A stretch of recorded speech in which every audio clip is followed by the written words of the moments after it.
প্রতিদিন একটু একটু করে দুধের স্বর জমিয়ে কিভাবে আমি এতটা পরিমাণ হোমমেড ঘি তৈরি করে ফেললাম, এটা দেখার জন্য আপনাদেরকে আমার এই ভিডিওটি পুরোটা দেখতে হবে।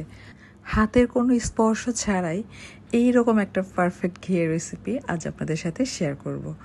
তো আমি একটা বাটিতে দুধের স্বর জমিয়ে সেটা ডিপ ফ্রিজে রেখে দিয়েছিলাম, কারণ প্রতিদিন তো আর এতটা পরিমাণ স্বর আসলে পাওয়া যায় না। তো আমি আরও একটা বাটিতে দুধের স্বর জমিয়ে রেখেছিলাম, সেটাও দিয়ে দিচ্ছি। আর এই পর্যায়ে আমি এখানে হাফ কাপ পরিমাণ পানি দিয়ে তারপর ব্লেন্ড করে নিব।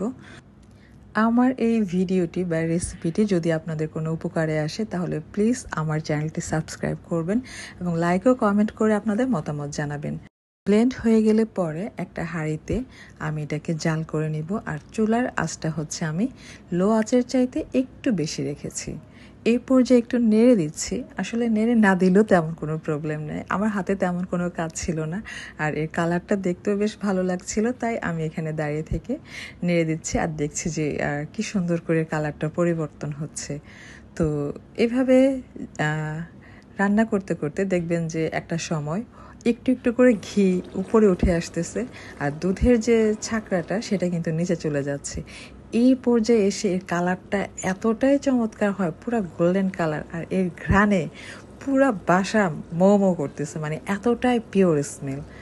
তো এই পর্যায়ে এসে আমি চুলাটা অফ করে দিব, কারণ আমার ঘিটা হয়ে গিয়েছে এবং ঠান্ডা করে এটাকে আমি ছাঁকনি দিয়ে ছেঁকে নিব।